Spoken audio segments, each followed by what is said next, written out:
Shri Jnaneshwari, Shri Ganeshaya Namaha, Shri Saraswatyai Namaha, Shri Gurubhyo Namaha, Shri Gopal Krishnaya Namaha. Chapter 6, Dhyana Yoga. Then Sanjay said to King Dhritarashtra, O King, kindly listen to the import of yoga, which Lord Krishna will impart to Arjun. The Lord had arranged a feast of enlightenment, which I happened to attend as an uninvited guest. What luck! It is as if a thirsty man drank what he thought to be water and found after tasting it that it was nectar. By a happy chance, we have indirectly received the benefit of this doctrine of Brahman, to which Dhritarashtra said, I never asked you to tell me all this. When he said this, Sanjay guessed that the king's mind was fully occupied with the fate of his sons. He smiled and said to himself, This old man is accursed with infatuation, but the discourse has been excellent so far. But how can he appreciate it? How can one blind from birth see the dawn? He was afraid that his frank talk would attract his wrath. He hailed the conversation between the Lord and Arjun and was transported with joy in his heart. Now, with a mind serene and full of joy, he will recount to the king respectfully what the Lord said. This is an enduring occasion of the 6th chapter of Gita, like sweet nectar found in churning of the sea of milk. This chapter is the essence of the meaning of the Gita, the farther shore of the sea of discriminating knowledge and the open mine of yogic treasures. It is the resting place of Adi Maya, before whom even the Vedas remain mute. This Gita is like a creeper, which provides shoots in the form of doctrines. The melodious words of the 6th chapter will outshine musical notes, and in their presence, even fragrance will lose its sweetness. Shloka number 1. The Blessed Lord said, Whoever performs his duty without desire for its fruit is a true renouncer and yogi, and not one who does not kindle the sacred fire and performs others' duties. Know that renunciation and yoga are non-different. If you reflect upon them, you will find them one and the same. If you discard the apparent difference based on the two different names, you will see that yoga is renunciation and not different from the standpoint of true knowledge. Just as the same person is known by two different names, or the same place can be reached by two different paths, or the same water is filled in different pots, know the yoga and renunciation differ in the same way. Arjun, all are agreed that he alone is yogi who performs actions, but is not attached to their fruits.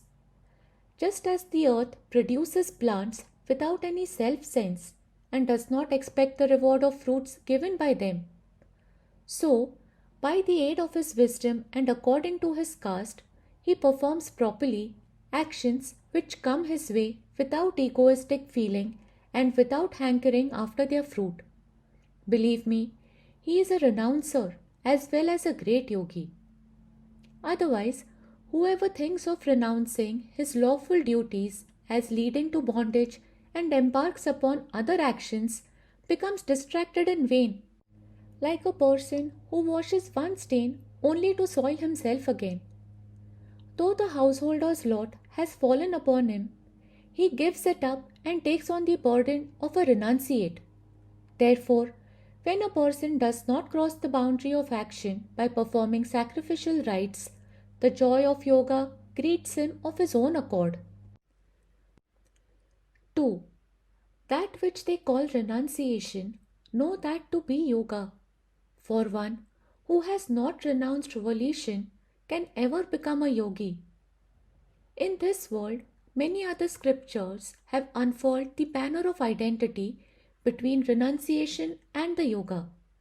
It is known from experience that the essence of yoga is attained only when volition stops after it is renounced. 3.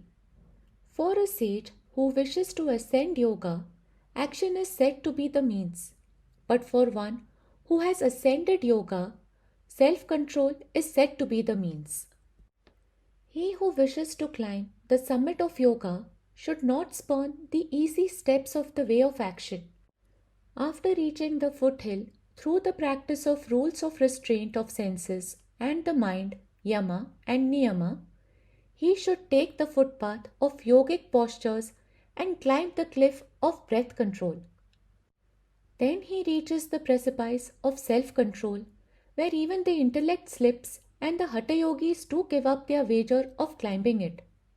But through the force of practice, if he fixes his fingernails of dispassion on the edge of the precipice of self-control, then from the plateau of breath control, he takes the path of fixed attention, dharana, and climbs until he reaches the summit of meditation. When his spiritual practice reaches the goal of the union with Brahman, the accent stops and his craving for action also ceases. Then the yogi remains steady in the plane of samadhi, in which there is no further journey and no recollection of past practice. Now I shall describe to you the characteristics of the yogi who has ascended yoga by these means and attained perfection. 4. When one is not attached to actions or to the objects of senses and has renounced all volition, then he is said to have ascended yoga. When the yogi remains in the linear chamber of wisdom, the sense objects do not enter the region of the senses. His mind does not become agitated by pleasure and pain and conscious of the sense objects even if they are present before him. Even when his organs of actions become active and undertake actions, his mind does not hanker after their fruit. Even if he remains awake in his body, he is as if dead to the world. Know then without doubt that he has ascended yoga. Then Arjun said, Lord, I am surprised to hear all this. Please tell me who gives him this capacity? 5. He should raise himself up through the self that is mind and never debase himself. For verily, mind alone is his friend and mind alone is his enemy. Lord Krishna said with a smile, I am surprised at your talk. In this non-dual state, who can give what and to whom? When the embodied self sleeps on the bed of delusion in ignorance, he experiences the bad dream of life and death. When he suddenly wakes up, his dream vanishes and he apprehends the reality as nothing else but his own self. Therefore, O Arjun, one brings about his own doom by identifying oneself falsely with his body. With this we complete part 1 of chapter 6. Om Shri Krishna Arpanamastu. Hari Om.